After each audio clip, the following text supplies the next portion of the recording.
तो आज हम लोग एम करीम का सॉल्यूशन देख रहे थे। हम ना पिछला वीडियो हमारा कंटिन्यू इसी पे आ रहा है। करंट इलेक्ट्रिसिटी चैप्टर को कवर करेंगे, है ना। करंट इलेक्ट्रिसिटी टॉपिक है जिसका चैप्टर नंबर 1 और ये चैप्टर का नाम आपका है electric current, current density and drift velocity, जो कि पेज नंबर 437 टू 445 के बीच है।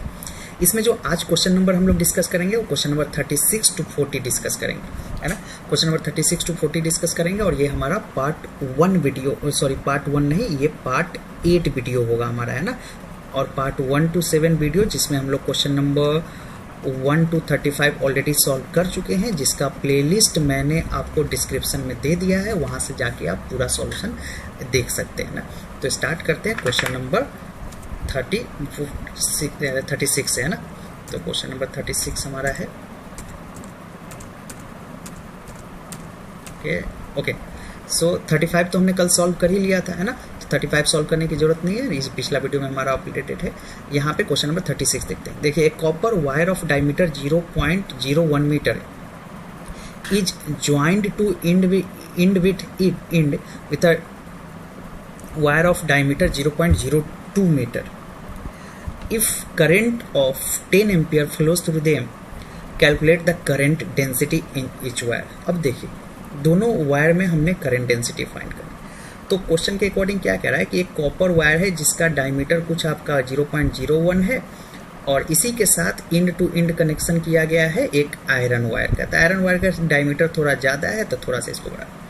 अब क्वेश्चन क्या कह रहा है कि इसमें जो करंट है वो 10 एम्पियर, I इक्वल टू ये आपका कॉपर हो गया और ये आयरन हो गया, F, है ना। तो I जो है वो कितना है, 10 एम्पियर। तो हमने दोनों में करंट डेंसिटी निकालना है। तो अब देखिए, कॉपर वाले का डायमीटर की अगर बात करें, डायमीटर ऑफ कॉपर की बात करें तो वो कितना दे रखा है हमारे पास, 0.01 मीटर। और डायमीटर ऑफ आयरन की बात करें तो वो कितना दे रखा है, 0.02 मीटर। तो इस तरह से पहले तो कॉपर का एरिया निकाल लीजिए, फिर आयरन का निकालिए। तो कॉपर का एरिया कितना हो जाएगा, पाई आर स्क्वायर, है ना। तो पाई आर की जगह डायमीटर का हाफ कर लीजिए, 0.01 डिवाइडेड बाई 2 का स्क्वायर। तो ये एरिया ऑफ कॉपर हो गया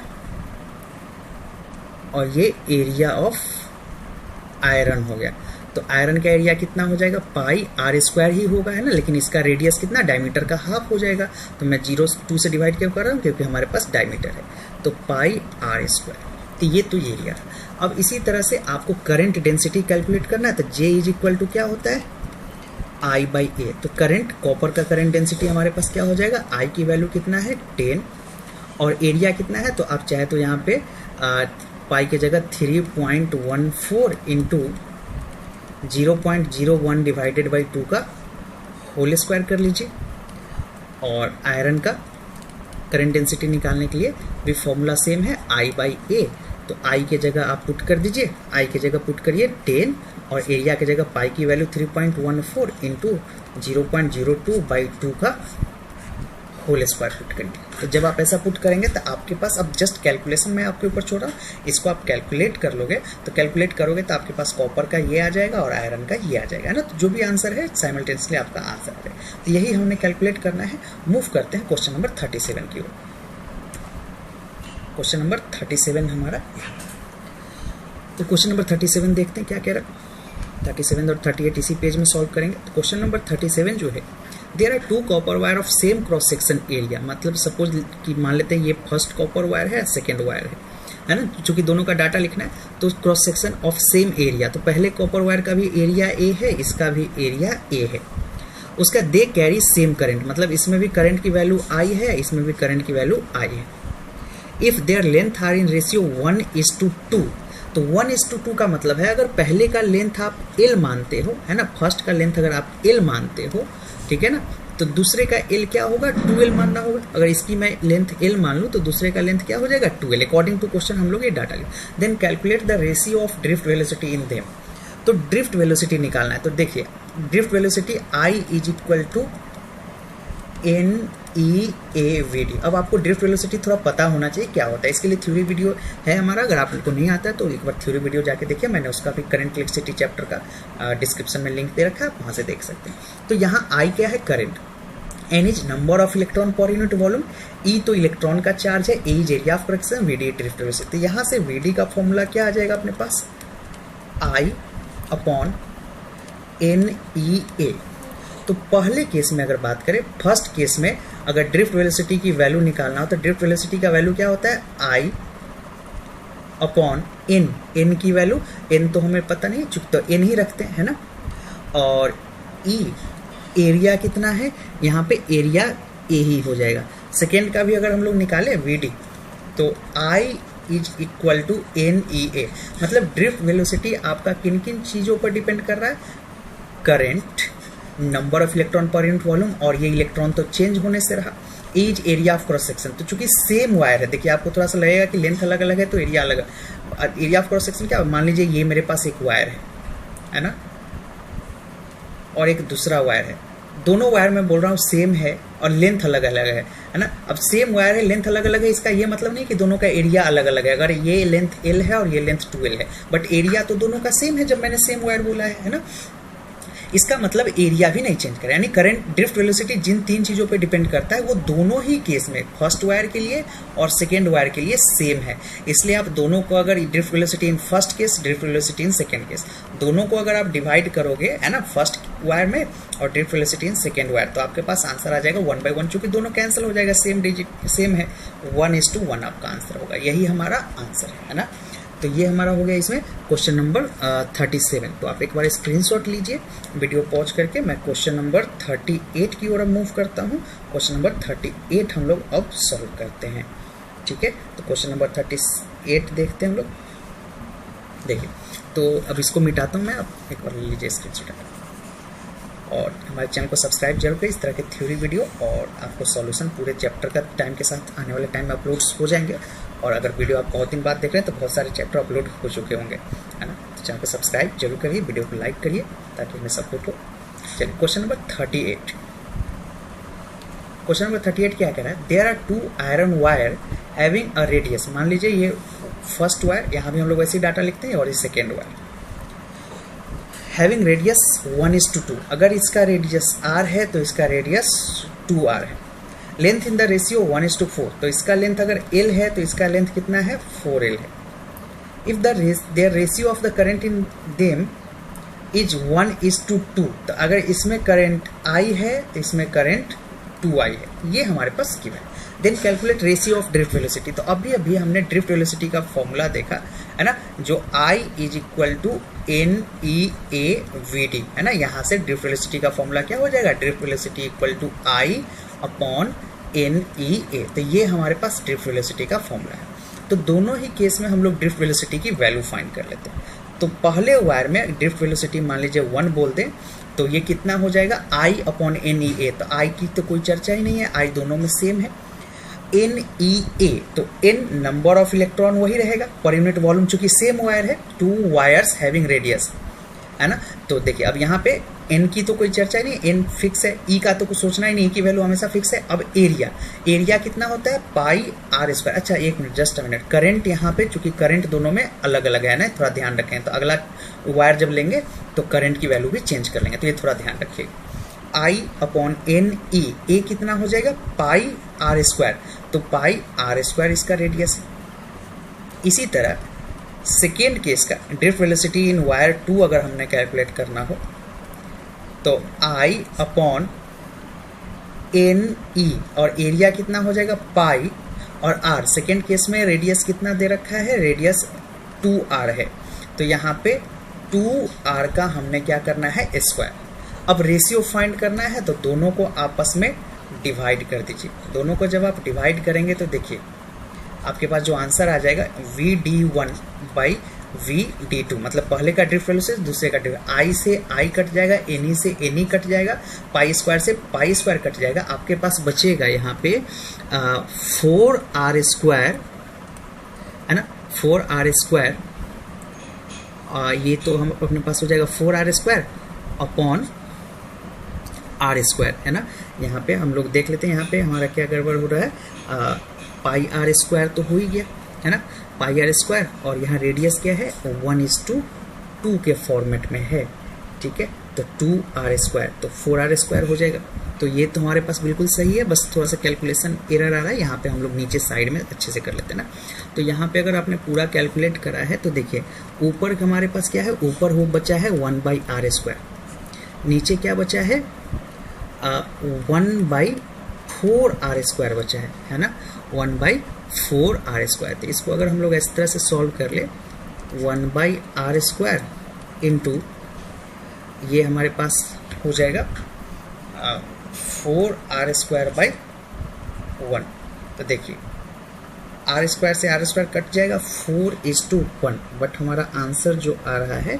अच्छा एक और चीज़ जो हमने क्या गड़बड़ करा है इसमें, देखिए ध्यान से 2i, this is 2i। Second case में करंट की वैल्यू 2i है, तो आई होप आप समझ पाएंगे, थोड़ा सा एरर है, सॉरी फॉर दैट। तो ये ध्यान रखिएगा, सेकेंड केस में करंट की वैल्यू 2i है, तो सेकेंड केस में अगर 2i करंट की वैल्यू है तो नीचे क्या है अपने पास, ये 2 भी रह जाएगा, है ना। तो ये थोड़ा सा आप ध्यान रखिएगा, है ना, ये छोटे से एरर 2 से कट जाएगा 2 टाइम्स में, है ना। तो आपके पास आंसर क्या आ जाएगा 2:1। तो ध्यान रखिएगा, हमने शुरुआत में कैलकुलेशन में जो एरर करा है वो i की जगह 2i को नहीं पुट करा है, यही थोड़ा सा एरर हमारा। तो ठीक है, अब ओवरऑल सोल्यूशन आपको समझ आ गया। क्वेश्चन नंबर 39 की ओर मूव करते हैं। क्वेश्चन नंबर 39 देखते हैं हम लोग। 39 नेक्स्ट पेज। ओके, आपको जहां भी नेट लगे आप स्क्रीनशॉट लीजिए। Question number 39। क्वेश्चन नंबर 39 क्या कह रहा है, देखिए The average drift velocity of electron in a wire of diameter d is found to be v1 when current I flows through one. What will be the value of drift velocity in a wire of diameter d/2 made up of same material if I current passes through the, मतलब basically 2 wire है। What will be the drift velocity? Same material है ना, same material if same current pass through it, मतलब एक wire 1 है अपने पास, एक wire 2 है। तो अकॉर्डिंग टू क्वेश्चन अगर हम लोग बात करें तो average drift velocity of electron in a wire of diameter d, पहले का डायमीटर d है और दूसरे का डायमीटर d/2 क्वेश्चन में दे रखा है। फाउंड, इसमें ड्रिफ्ट वेलोसिटी v1 है, इसमें ड्रिफ्ट वेलोसिटी हमने फाइंड करना है। और क्या दे रखा है, I करंट फ्लो कर रहा है और इसमें भी I करंट फ्लो कर रहा है। Same material if the same current I pass through. देखिए अब यह भी अभी हमने करा है, ड्रिफ्ट वेलोसिटी का फॉर्मूला देखिए एक बार, ये I/NEA। तो I/NEA जब हमने करा है तो देखिए इसमें अगर ड्रिफ्ट वेलोसिटी निकाले I/NEA, तो एरिया तो क्या होता है πr²। तो I है ना, पहले का ड्रिफ्ट वेलोसिटी I/N, चूंकि सेम वायर है तो N और E हम लोग दोनों में सेम रहेगा। E तो खैर कभी नहीं बताया। एरिया कितना होता है πr², तो डायमीटर D है, तो इससे रेडियस आप कैसे निकालोगे, रेडियस क्या हो जाएगा डायमीटर का हाफ d/2, तो πr² एरिया होता है, तो आप क्या करोगे d/2 का होल स्क्वायर। इसी तरह सेकेंड केस में ड्रिफ्ट वेलोसिटी अगर निकालना है तो I/NEA, बट यहाँ पे एरिया की जगह डायमीटर, इस केस में डायमीटर d/2 है, तो रेडियस क्या होता है डायमीटर का हाफ, तो d/2 का हाफ अगर करोगे तो डायमीटर कितना आ जाएगा, रेडियस कितना आ जाएगा d/4। तो I/NE एरिया की जगह क्या करें πr², तो रेडियस कितना आपकी बात d/4, हमने ऊपर यहाँ पे निकाला है रेडियस, ठीक है ना। तो अब आपको क्या करना है, दोनों को आपस में डिवाइड कर देना है। तो देखिए डिवाइड करेंगे तो VD1/VD2, दोनों में जो कॉमन है उसको काट देते हैं यहीं पे, है ना, I से I कैंसल आउट हो जाएगा, NE पाई से कट जाएगा। तो VD1 में क्या बचा है 1/d/4, यानी 4 इसको अगर देखें हम लोग, इसको अगर फर्दर सॉल्व करें तो ये क्या बच गया d²/4, सॉरी, है ना। तो ये आपके पास हो जाएगा 4 ऊपर चला जाएगा 4/d², ऐसा लिख सकते हैं क्या, इसको d² है, ये ध्यान रखिएगा, दिस इज d², है ना। और ये क्या हो जाएगा 16/d², है ना, 16/d²। तो देखिए यहाँ पे क्या हो जाएगा 4/d², पहले में 4/d² 16/d², ठीक है ना। तो ये देखिए 4/d² इंटू d²/16, d² से d² कट जाएगा, 4 से 16 4 टाइम में कट जाएगा। तो VD1 आपके पास कितना है, VD1 तो आपके पास V1 क्वेश्चन में ऑलरेडी दे रखा है, क्वेश्चन में देख लेते हैं, V1 दे रखा है ना। तो V1/VD2 इज इक्वल टू 1/4। तो यहाँ से drift velocity in wire 2 is equal to 4V1, ये आपका आंसर आएगा। देखिए V2 इक्वल टू 4V1 आपको निकालना है। तो ये हो गया हमारा क्वेश्चन नंबर 39। तो आप स्क्रीनशॉट इसका लीजिए। हम लोग मूव करते हैं क्वेश्चन नंबर 40 की ओर। क्वेश्चन नंबर 40 में आई थिंक 2 पार्ट होने चाहिए। ओके, क्वेश्चन नंबर 40 भी बहुत अच्छा क्वेश्चन है, देख लेते हैं ना। अब इसमें क्या कहते हैं, the average drift velocity in a wire of length L and area of cross section A, मतलब जो वायर का लेंथ ए है, area of cross section length L है, area of cross section A है, और ड्रिफ्ट वेलोसिटी जो है वो v1 है ना। व्हेन पोटेंशियल डिफरेंस, तो ये ड्रिफ्ट वेलोसिटी वाला v है और ये v जो है एक पोटेंशियल, ये v पोटेंशियल डिफरेंस वाला, तो पहले केस में पोटेंशियल v है। व्हाट विल बी, तो पहले केस में case answer, what will be the drift velocity in the same wire if the potential difference across it is v/2, मतलब अगर दोनों के वायर के बीच पोटेंशियल डिफरेंस v/2, कहने का मतलब समझिए यहाँ पे वो जो कॉमन चीज़ है, लेंथ l है, एरिया a है, ड्रिफ्ट वेलोसिटी v1 है, पोटेंशियल डिफरेंस v है ना। तो अब आपको कह रहा है कि अगर सपोज ये मेरे पास वायर था, इसको हमने पहले अगर v वोल्ट के सोर्स से कनेक्ट करा था, अब इसको मैं v वोल्ट के सोर्स से कनेक्ट ना करके v/2 वोल्ट के सोर्स से कनेक्ट करूंगा, तो अब ड्रिफ्ट वेलोसिटी क्या हो जाएगा। तो देखिए अब मैं यहाँ सब ड्रिफ्ट वेलोसिटी का फॉर्मूला जो होता है, drift velocity I upon NEA होता है ना, I अपॉन NEA हो।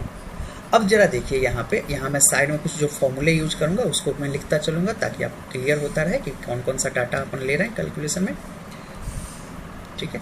अब जरा देखिए, चूंकि अब अपने पास जो अवेलेबल डाटा है वो क्या है, पोटेंशियल डिफरेंस, तो हम I को नहीं छोड़ के हम लोग ओम्स लॉ हमने पता है, ओम्स लॉ की अगर बात करें तो ओम्स लॉ क्या कहता है, V = IR, तो हमने क्या चाहिए, I तो चाहिए but in the form of V and R, तो I = V/R। तो इसको अगर हम लोग यहाँ पे पुट करें V/R NEA, ठीक है ना, V/R NEA हम लोग इसको लिख सकते हैं।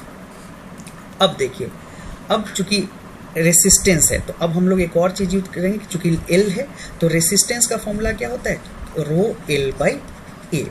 तो अब रेसिस्टेंस के जगह आप लोग, इस रेसिस्टेंस के जगह अगर हम लोग ऐसा लिखें V अपॉन ρL/A NEA, हमने क्या करा है, बस इस रेसिस्टेंस के जगह किया है, तो A से A कट जाएगा, आपके पास क्या आ जाएगा answer, V upon ρL NE, है ना, V अपॉन ρL NE।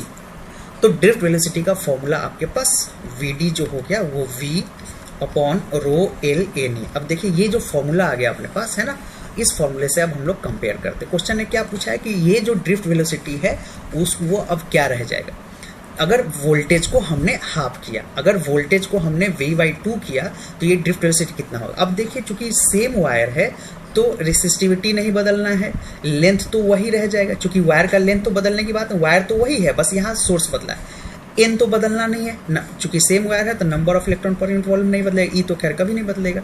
यानी हम लोग क्या बोलेंगे, ड्रिफ्ट वेलोसिटी सिर्फ और सिर्फ v के डायरेक्टली प्रोपोर्शनल है ना, v के डायरेक्टली प्रोपोर्शनल है। तो यहाँ पे हम लोग क्या करेंगे, v1 था तो अब अगर पहले ड्रिफ्ट वेलोसिटी v1 था उसको हाफ कर दिया गया है, तो अब पहले वाले के कंपैरिजन में भी हाफ हो जाएगा, है ना, v1/2, क्योंकि डायरेक्ट रिलेशन है। अगर आप इसको हाफ करोगे, ड्रिफ्ट वेलोसिटी पोटेंशियल के डायरेक्ट प्रोपोर्शनल, अगर पोटेंशियल आप हाफ करोगे तो ड्रिफ्ट वेलोसिटी भी हाफ हो जाएगा। तो पहले ड्रिफ्ट वेलोसिटी v1 था जब पोटेंशियल v था, अब ड्रिफ्ट वेलोसिटी जब पोटेंशियल v/2 करोगे तो ड्रिफ्ट वेलोसिटी भी इसका हाफ हो जाएगा। तो ये रहा क्वेश्चन नंबर 40 का ए पार्ट, आप स्क्रीनशॉट लीजिए। बी पार्ट हम लोग इसी फॉर्मूले से हम लोग बी पार्ट का भी आंसर कर सकते हैं। तो ये थोड़ा सा इधर का पोर्शन मैं कुछ मिटाता हूँ ताकि बी पार्ट का भी आंसर कर ले, यही सेम फॉर्मूला हमने यूज करना है उसमें भी। तो अब देखिए बी पार्ट को जब सॉल्व करना है तो बी पार्ट कैसे बनेगा, what will be the drift velocity if the wire is stretched to such a length that its radius become half keeping the potential difference v। मतलब अब की बार आपसे क्या कह रहा है कि पोटेंशियल डिफरेंस को सेम रखना है but stretch to such length that radius become half. मतलब अगर इनिशियल रेडियस r था तो फाइनली रेडियस क्या रह गया, r/2, है ना। तो अगर एरिया की बात करें तो एरिया पहले कितना रहा होगा, πr²। तो अब नया एरिया कितना हो जाएगा, अगर नए एरिया की बात करें तो नया एरिया πr/2 का स्क्वायर यानी πr²/4। तो जरा देखिए अगर ये हमारा नया वाला एरिया है ना, न्यू एरिया है ना, नए कंडीशन के अकॉर्डिंग एरिया ए है।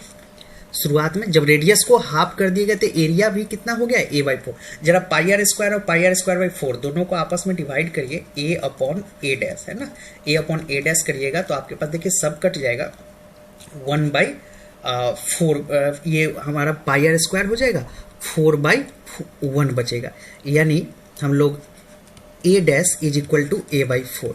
तो जब रेडियस को r/2 से अगर आप कम करोगे तो आपके पास क्या आ जाएगा, आपके पास आ जाएगा एरिया भी 4 टाइम से कट जाएगा। रेडियस को हाफ करेंगे तो एरिया 4 टाइम से कट जाएगा।